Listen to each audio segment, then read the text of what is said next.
Good morning. I was just sitting here looking at my two old girls here. These two tubes are sluts. And what do I mean they're like sluts? They've been inside more sb220s, more Henrys, more Drakes. I'd probably argue that those tubes have been in more amplifiers than... Well, I'm not going to argue that.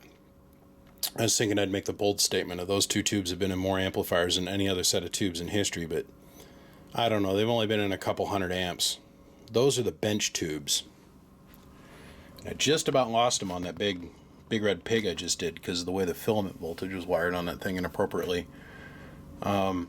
These tubes have been around and around and around and around and around and around and around. In and out, in and out, in and out. Well, Mr. D, here's your sb220. It's back. This thing has already been here once. I went through it. He went out and got himself some new tubes. Apparently he put... one of his old tubes went bad, and it's back here to get all the stuff fixed from when the tube went bad. When the tube went bad, it took out a couple things on the way down to the grave. Now, y'all that watch me live on Facebook, you'll see that last night I did a live feed on this where I took it apart, diagnosed it, figured out what was wrong with it, started working through the problems on it, and then I got interrupted in a phone call from my teacher and had to come to here, or had to put this on pause, talk with him on the phone. I never was able to get back to it till this morning. So I spent about another 30 minutes on it this morning and got her all fixed up. So one of the things I did notice you had going on, David, was that your fan was frozen. Okay. So, and what I mean by frozen is the front bushing on the shaft had literally welded itself to the shaft and the fan wouldn't turn anymore. No more scoochie choochie. So I went over into the bone pile and I dug out another fan and I cleaned it all up, another fan motor, cleaned it all up, re-oiled it, sealed it, and that thing looks pretty much like brand new. So it's got a brand new motor in it. And then I took your fan out, cleaned it, and balanced it, and put it back in. The other thing I noticed is in the process, I don't know if when the tube went bad, it burnt the plate choke wire off. There's a little tiny mag piece of wire, mag wire that's in here. It was smoked off right where it makes contact with the eyelet. So I was able to get that to resolder. And then I changed your parasitics to something a little bit more modern. If you notice that this parasitic here is actually in fairly good shape. This one right. Come on, focus. Focus. This one's in fairly good shape. Where this one's got the characteristics of being burnt. You can see that it's starting to get a little nurbled. Now, to most CBers or ham guys, oh, that's not bad. To me, that's bad. So I went ahead and I put more modern parasitics in here and rewrapped it. Rework the upper end of the deck. Now the problem that we had, Mr. D, is down here on the bottom. The cruxus of the sb220 universe here is we're going to pay our attention down here at this circuit. So when the tube unloaded and the grid's grounded out, that always has a tendency to back up and blow up this 110 volt partial rectification bridge. It popped this diode, but when that diode popped, it also blew this paper cap up. I did a leak down test on this cap this morning. The cap came up as 0 capacitance, quote, leaky, according to my capacitance checker. So I went ahead and I built you a new cap. I used 350 volt capacitors at 330 puff. Oh, look at how loose that screw is. What the hell? That's so much loose. Man, that's a plate transformer screw. We're going to get it to grab. We're going to get it to grab. We're going to flick it around enough and eventually it'll tighten up. Yeah, there it goes. Come on. Come on, tighten. I just now noticed that thing was super loose. The one in the back corner loose? Yeah. Okay, so I got to tighten those down before it leaves here.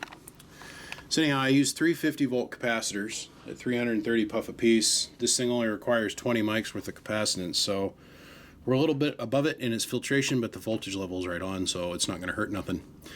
The relay is what controls the center tap, which is what controls the bias on this amp.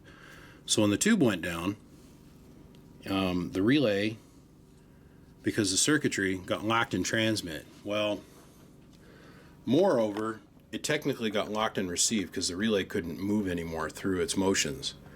So the tubes are sitting there pulling 100 mils all the time. Let me set this thing down. Pulling 100 mils all the time.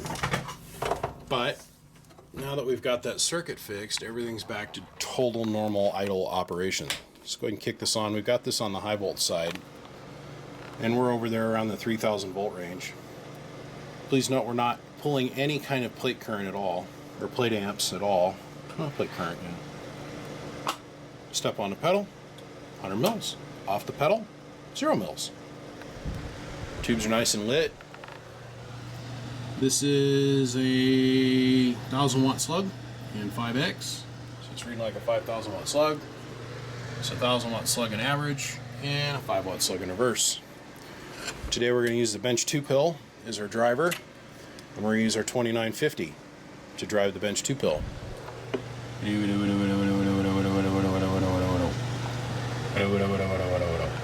I'm going to put a couple hundred watts of drive in this thing. Oh yeah, don't blink. That just did like 2,800 watts. 2,700.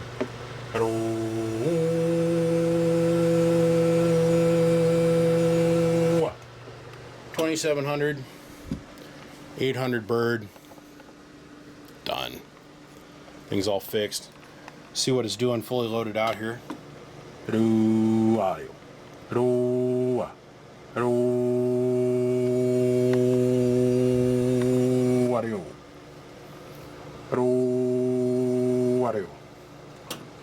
Had a guy call me yesterday wanting to know if when he drives his amplifier is the plate voltage supposed to drop by a couple hundred volts. I said, yeah.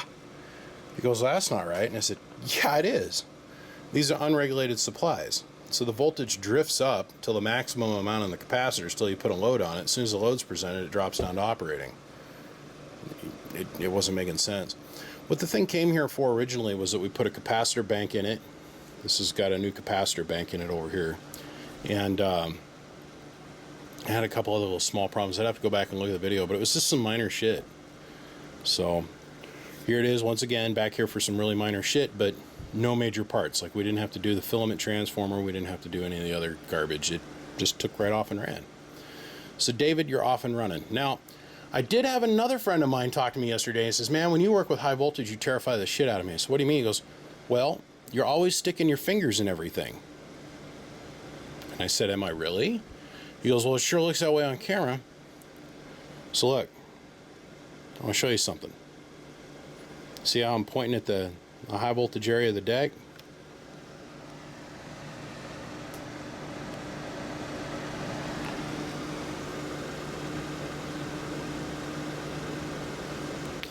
Camera doesn't show depth, you guys.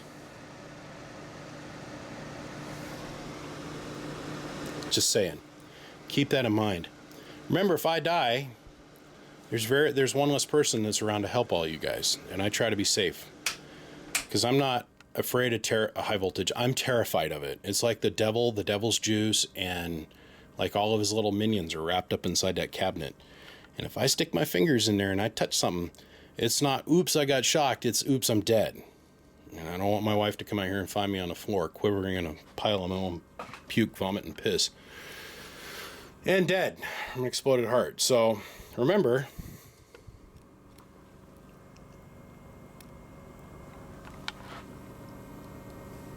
oh, going inside the cabinet. No, I'm not. 3,000 volts. All he needs about an inch or so. But, like I said, I'm terrified of it. So I'm comfortable in working with it because I have a large set of safety procedures. And that's what I was showing yesterday on Facebook as I was working on this thing. I use my reduction probe all the time. So look, it looks like I'm touching it, right? No. It's like 3.5 feet there. Camera doesn't show depth, guys. Never has, never will. It's a trick that's used by Hollywood all the time. Please remember, I'm trying to be safe, and you need to be safe by keeping your fingers the hell out of stuff like this. If you don't know what you're doing, send it to somebody like me that has a clue on what they're doing. It's not worth your life. Anyhow, guys, I'm moving on. I got a whole bunch of other projects. I got a Texas Star 500 I got to work on today, and I'm going to try and do yet another sb220. I got so many of them here, I want to get them done. Oh, then I got a Dentron.